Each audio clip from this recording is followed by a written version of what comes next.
التنكيل بهم وتهجيرهم. هذه اللحظة الفارقة بين صحافة السلطة والأحزاب على ترك الصحافة. المشكلة الأخرى التي تواجه الإعلام الآن هي انتشار الأخبار لهدر دمه.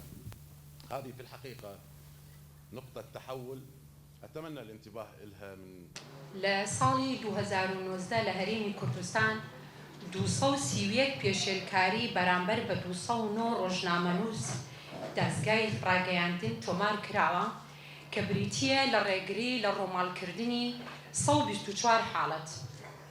لێدان و هەڕەشە و سوکایەتی 22 حاڵەتمان هەیە. زەوتکردنی کەلوپەلی ڕۆژنامەوانی 13 حاڵەت.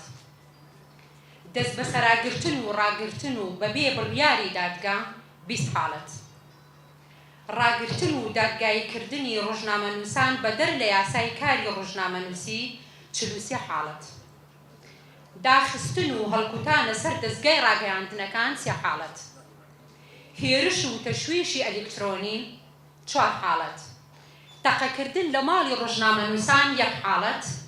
سوتاندنی ئۆتۆمبیلی ڕۆژنامەنووس 1 حاڵەت. ئەمە ئامارەکانی ساڵی 2019 بوو لە هەرێمی کوردستان. لەو تاوانانەی بەرامبەر میدیاکاران ئەنجام دەدرێت.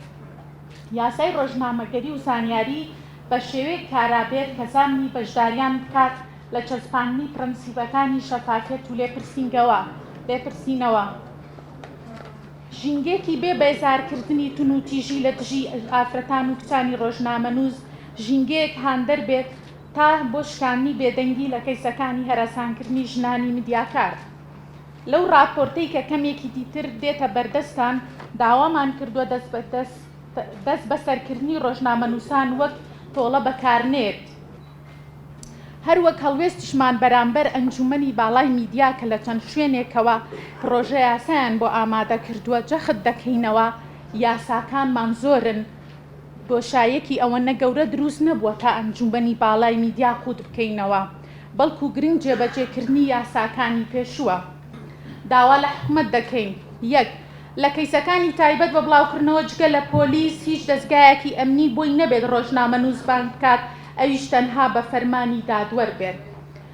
راپۆرتەکانی ڕێکخراوە بیانی و نێوخۆییەکانی داکۆکیکار لە مافی ڕۆژنامەنووس و مافەکانی مرۆڤ کە تایبەتن بە پێشەلکاری و لادان لەلایەن حکومەت و پەرلەمانەوە بە هەند وەربگرێت و لە جیاتی وەڵامدانەوە و ڕەتکردنەوە کار لەسەر نەهێشتنی کەموکڕی دەستگاکانی جێبەجێکار بکرێت.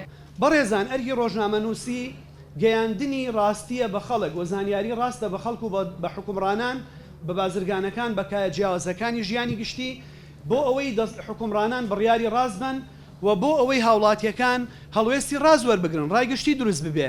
زانیاری ڕاست بڕیاری ڕاست دروستەکە، زانیاری درۆ بڕیاری درۆ دروستەکە. متمانە ناهێڵێ، متمانە لە بینی هیچ ئۆرگانێکە ناهێڵێ و شوێنێک نامێنێت تۆ دوجار پەنای بۆ بەری. بۆیە ئیسایەمە گیرۆدەی ئەو حاڵەتین ومێ دەکەم ئێوە بە شێوەی بنکۆڵکاری وەرنەسەر شوێنی ڕووداوەکان. بەشێکی زۆری ڕۆژنامەنووسەکان تەنیا لە شەوانێکی درەنگە لە ساعاتێکی درەنگانی شەوانە بیریان نەکەوێتەوە بە مۆبایلەکانیان زانیاریەکان وەرەگرن.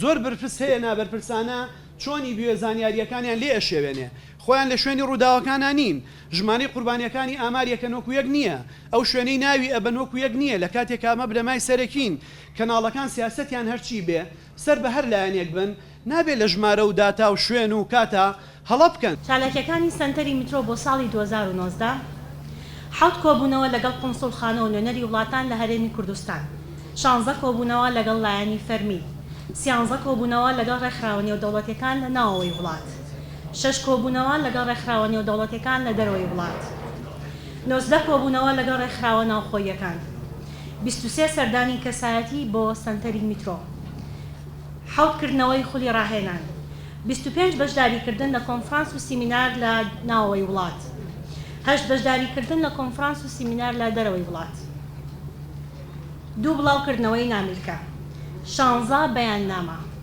8 ڕێکخستنی کۆبوونەوە وەرکشۆپ و سیمینار، 5 چالاکی لە دەرەوەی وڵات، 109 لێدوان و دیداری ڕۆژنامەوانی بە هیوای ساڵێکی پڕ چالاکی لە 2020 بۆ سنتەری میترۆ هەموو لایەک بەخێر. ويحرض على حياته ويفرح لمقتل